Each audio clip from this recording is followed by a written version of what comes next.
Good morning to you. It is time to talk about another episode of The Bad Batch. So if you're looking for spoilers and all the discussion and a little bit of insight into maybe what it means, stick around. That's what we're doing today because we're talking about Bad Batch Episode 5, Entombed.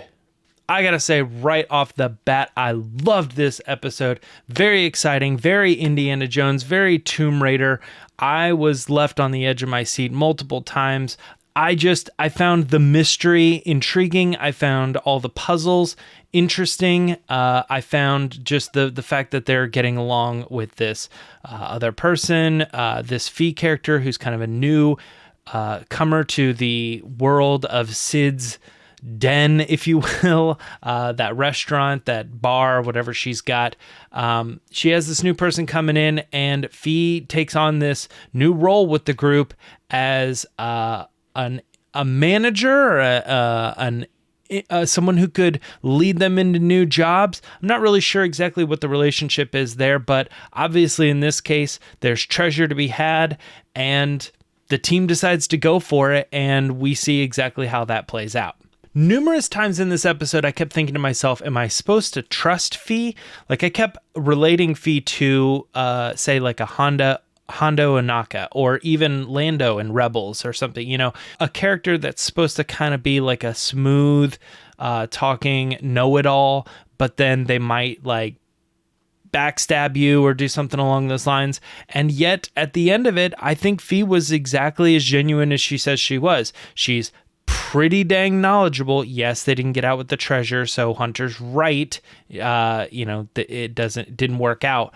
But as she points out, the knowledge, the experience, all that stuff is really what it's worth. That's the correct attitude. So I think that Fee is a pretty valuable asset to the team. One thing I found interesting about Fee is that she was spitting all sorts of new and interesting lore that Star Wars could eventually tap into if they ever wanted to, like in a comic or a book or something along those lines. Star Wars does a really good job of setting things up for the future years down the line, like, oh, you fought in the Clone Wars, right? And then obviously we get an entire series and all sorts of stuff, movies involving the Clone Wars and stuff. So they set things up, and then later people can pick it up later. This set up a ton, and I had to write them all down, but she dropped lore like the Grand Pearl of Novak, the Blade of Zakata Par, and then obviously we got Skara Null, right, which was the name of this mountain, this world, and these ancient people that go back way before the Jedi and stuff, even older. They were saying.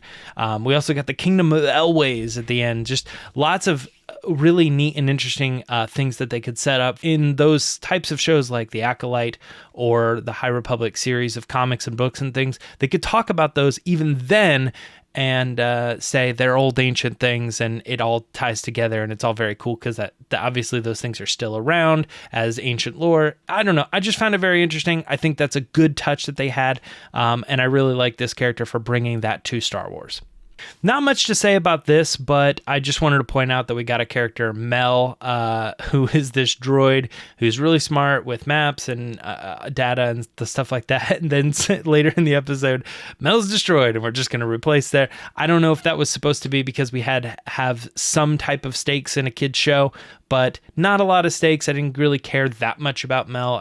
It is what it is, and farewell, Mel.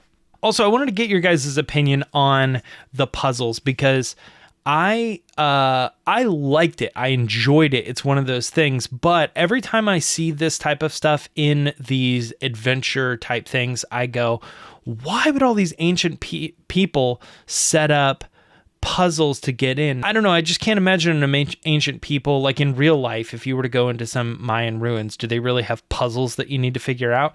I think... I would assume Indiana Jones was the first person to set that up, and it's carried through time as far as like the Tomb Raiders and other Uncharted video games and stuff, where it just makes sense as a game that you're trying to unlock the next portion. And to do that, you need to like align these pieces together or figure out, some sort of trick. It's fun as a watcher too, because you go, I wonder if that is supposed to be like this or like that, and then it usually ends up being something completely different, like in the case of they were moving the pieces around. Well, they didn't really give us enough time for me to try to figure that out, but they did show us that there wouldn't have been any point to doing that because you had to have this compass which lit up the lights and shined this really cool purple glow on the room, which I'm not a fan of when they add purple lights to things to make things look purple and pink kind of. I don't know. It's just, it's not a very cool look. But yes, the puzzles were good and lots of fun, and I enjoyed watching them learn more about how the compass had been taken back by the city and other things like that. And it all led to this thing where it felt to me like The Hobbit, like with the Arkenstone. They're trying to get to this one centerpiece and how valuable it is and what it could mean. And it ends up being this giant weapon, which I think is...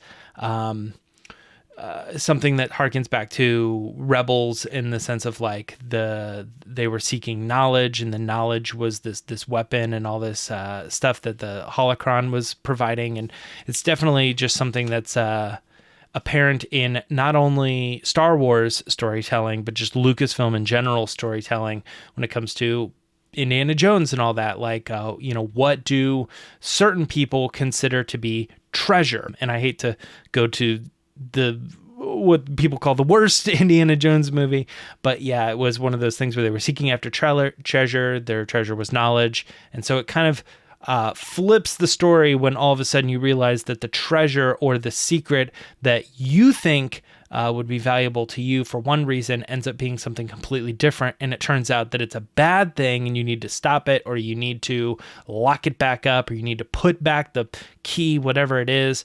I just think this episode all around covers good storytelling and good fun adventure that's perfect for adults, but even more perfect for kids who are just getting started, and it's going to unlock those things to say, these types of adventure stories were ones that I learned when I was a kid watching Star Wars, watching The Bad Batch. Last thing I wanted to talk about was just this weapon as a whole. Really cool. It breaks out of the mountain, reminds me a lot of Power Rangers. With the giant dinosaur looking one that would come out randomly and be part of the bigger Megazord.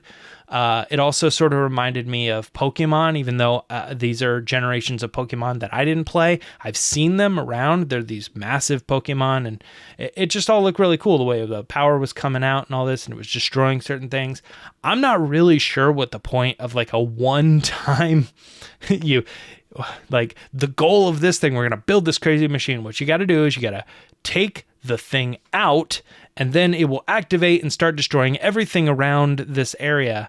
And then you can put it back in and it will self-destruct. Like, I'm not sure what the purpose of that is, but visually it looks really cool, especially when this creature, or possibly even machine, whatever it was, because it's Star Wars, right? It could be both. It could be alive and also of the earth and of mechanical things, right? But whatever it was, we saw it in the trailer, and I was immediately, what is that, right? I want to know about that. And yet I watched this whole episode and completely had forgotten about it. When it pops out, I was like, oh my gosh, this is the episode with the giant, Brachiosaurus looking droid destructive weapon thing, whatever it is. There's fire around it. It looks awesome. It's gigantic. So I was very excited when it popped out, and it got me to add even more numbers to my scale on this particular episode.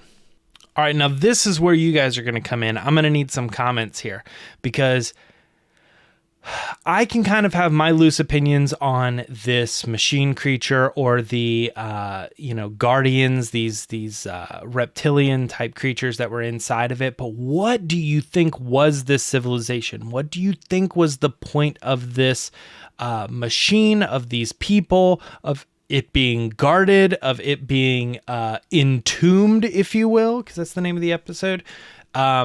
Let's have a talk in the comments about this, because I would be interested to see what you guys think about this ancient civilization, and even particularly if maybe the creatures that were attacking our heroes were more sentient than we thought. Maybe these were sort of like intelligent beings that were just capable of being guardians for this thing. And, you know, maybe they're there to protect, but they've been there for generations and generations and generations. These people are there to guard their own weapon, and they just never talked, and we kind of took them as non-sentient, or at least well, I guess sentient's the right word, just non-intelligent, just like basic animalistic type creatures in the Star Wars universe. But they could be smart, they could be there to guard. I don't know. Those are my thoughts.